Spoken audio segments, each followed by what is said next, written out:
Hello there, welcome back to the channel and welcome back to Student Teacher Vlogs. It has been a while. I have posted an update video that explains a little bit more about what's happened, or at least gives a brief outline anyway. I will go into a little bit more detail as the video goes along as to why it's taken so long for us to get to this point. But for now, know that I am back. I'm hoping to get these videos out a lot more often. They are going to be shorter. I realise that not everyone has close to an hour to watch one person sit as it was in those days, and just talk at a camera for a long period of time. But yeah, so there's going to be a few advances made in this particular series that we didn't have before that will hopefully make it a little bit better to watch. So first things first. Placement. Last time that we spoke, I wasn't yet on a placement, didn't know whether I was going to be able to get into one, and I have to say for a lot of people that is still the case. This is very, very difficult times that we are currently in. However, the good news is I do now have a placement, and I have been in said placement since about mid-January. I go in 2 days a week. Unfortunately, at least 1 or 2 of those days have been snowed off with the weather that we've been having here in the UK, but it is what it is. So I've not had as much of a chance to get stuff out of it, but I have made so many, not necessarily improvements to my overall knowledge, but I know a lot more now about what it is that I'm doing, what I'm expected to do. I've yet to actually fully take the class. I was supposed to do that this week, but this week was one of the times it got snowed off, so fun times. I will be sharing some of the resources that I've put together for doing that with you all later. The placement that I have, I'm not going to go into detail about where it is due to the privacy of the thing, but it is primarily only students with autism that I'm working with. So for anyone who's been following this series, you'll know that my core specialism is in SEND, that's Special Educational Needs and Disabilities, for anyone not aware of the acronym. And so my placement has to reflect that. Therefore, I'm working mainly with students who have autism and various other conditions that can people can be more susceptible to if they have autism, and various things like that. The second thing I wanted to talk about though is what's actually happening with my course, because things are all over the place at the moment, unfortunately. So we've got essays, presentations, micro teachers, all that kind of thing coming in left and right, and fortunately our tutor has had to be changed. For reasons that I won't really go into on this video, but it has meant that halfway through the course we are now being led by someone different. Not always a bad thing, but you know, when you've got that bit of familiarity there, it's nice to kind of keep that going. So it's meant that deadlines have had to be pushed back, certain marking hasn't been done, so on and so forth. It does make things a little bit more difficult for us going ahead. But any work that I have needed to do is all written up and done now anyway, and out of the way. I have had hours sat at a desk procrastinating like all hell to try and get everything done. But it is done, that's the important thing. So on to the main bulk of the video and what we need to talk about next. So the first thing that I learned, and probably the best thing that I've learned so far from being on placement, is about the way that students with autism or ASD learn. Let's have a little bit of an example. So over here I've got a picture. If I was to show you that picture, you'd probably be able to tell me, that's a picture of a girl, she's at a music festival.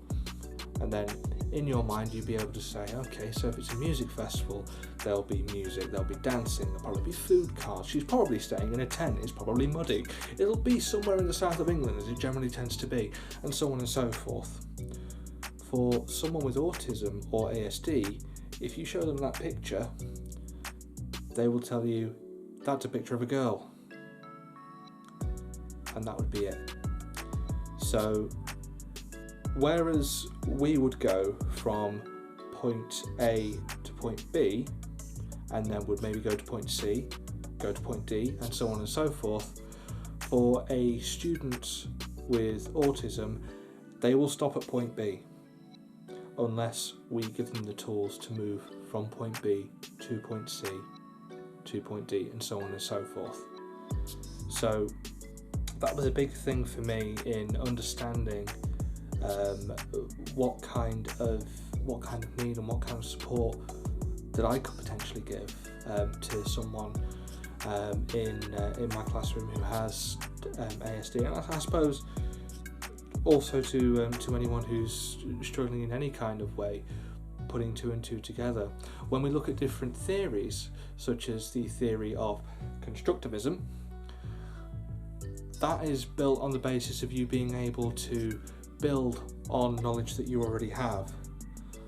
But what happens if you don't have any knowledge to build on, or you don't know how to build on that knowledge?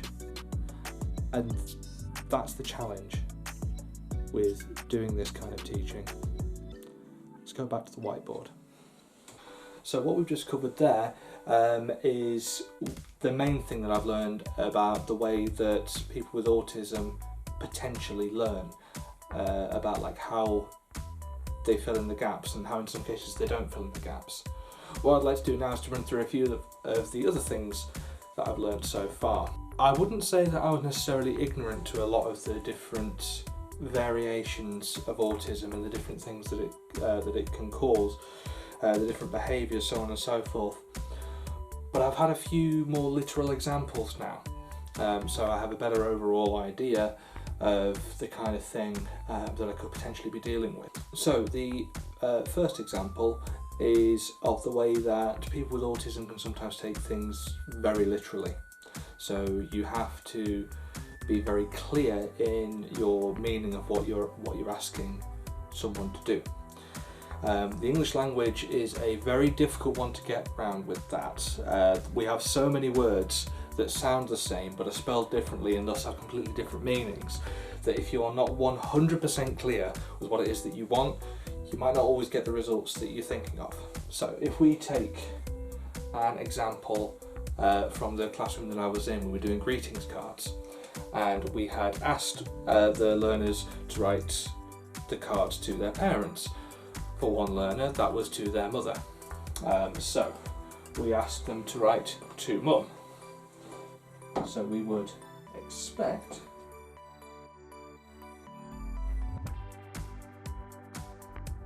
to get that at the top of the card. What we actually got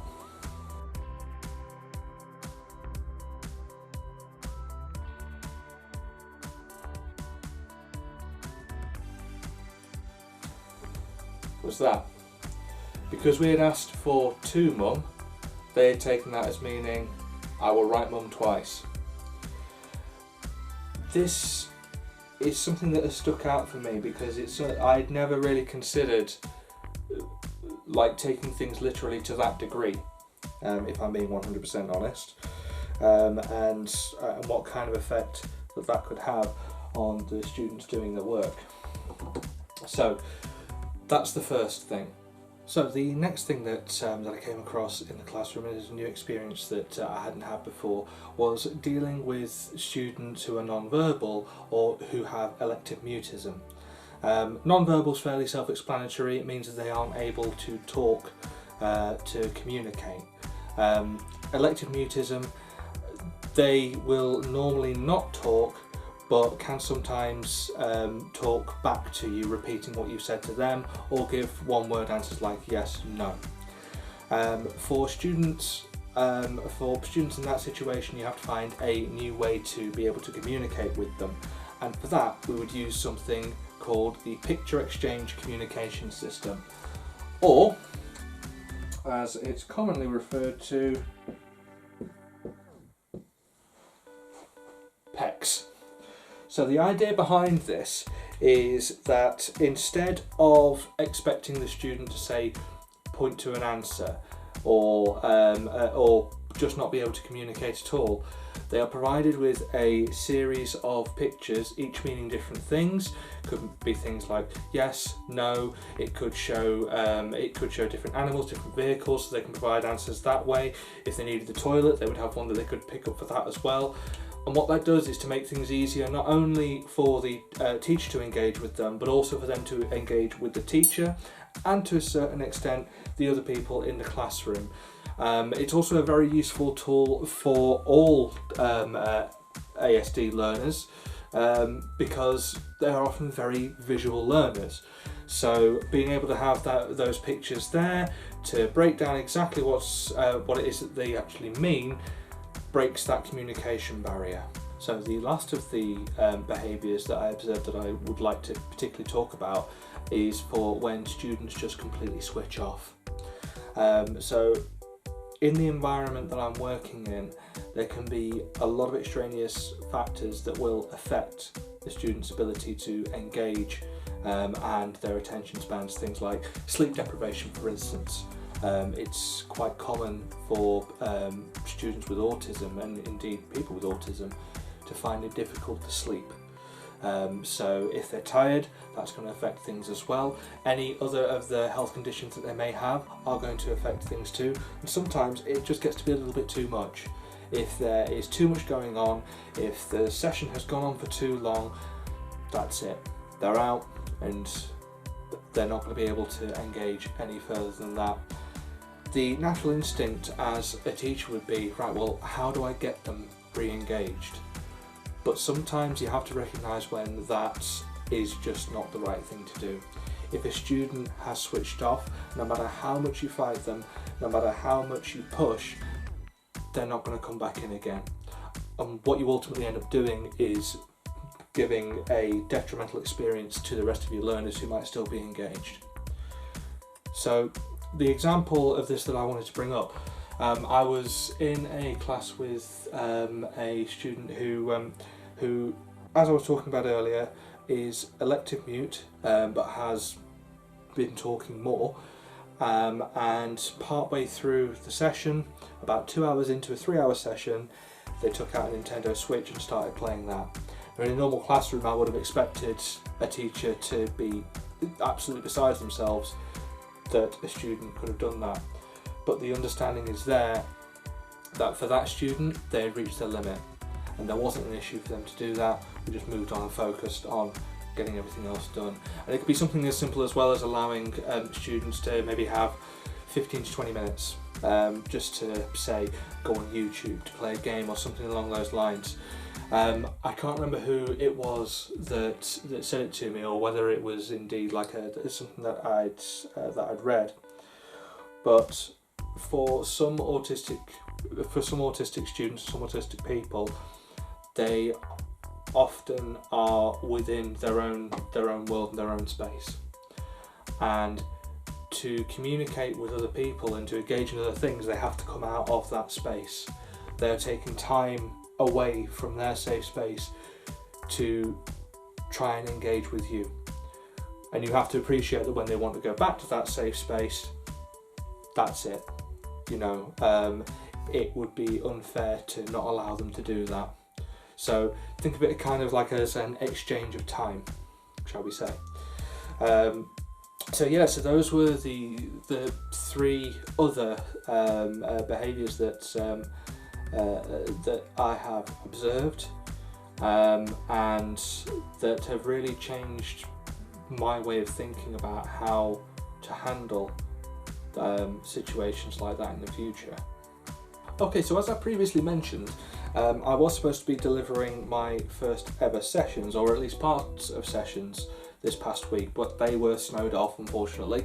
But what I would like to do now is to share with you some of the resources that I've created for that, mainly because I would like to get a little bit of feedback from anyone watching, and maybe it'll give a few ideas to anyone who's doing something similar. So let's over to the green screen and take a look. So, as I mentioned there, the lesson that I put together was an art lesson I don't know whether I actually mentioned that, but I mentioned it now, so it's not a problem. And the art lesson itself was going to be on Andy Warhol, this fella here.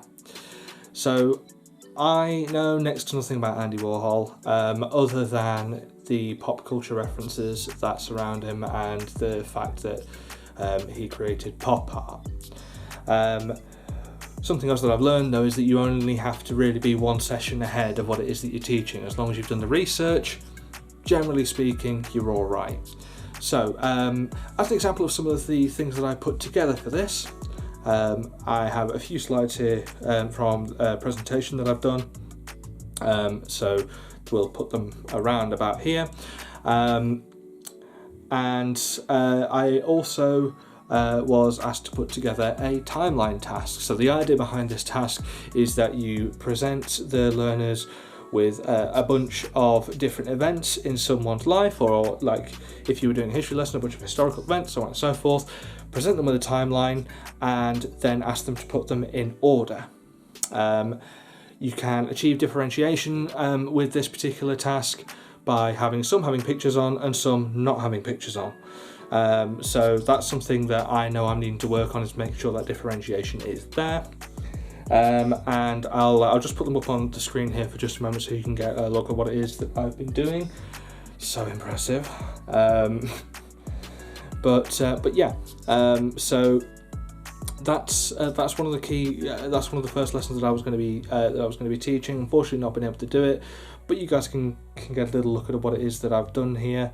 If you have any suggestions, please put them in the comments below, or hopefully it might have even given you a little bit of inspiration. Who knows? Anyway, back to the whiteboard. Okay, so there you have it, guys. That is it for this video.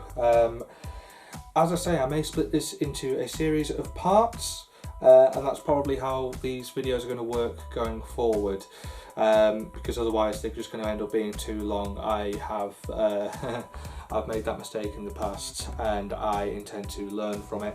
But if you have enjoyed the improvements that you've seen in this video, or at least I believe them to be improvements, if you disagree, please do let me know, and I'll try and make as many changes as I can, including reducing the noise from this moving, because I've had to do a bit of editing to sort that out. Then please do leave them in the comments below. Leave a like on the video as well. Please do subscribe if you would like to see more of these. The main thing, as I say, if you're enjoying what I'm doing, and you think that what I'm doing now is an improvement over what I was doing before, that's kind of the main thing that I want to know about, because this is kind of an evolving experience for me, and I also want to be able to apply it to any future videos that I'm doing. So thank you very much for watching, and as always, I will see you again soon.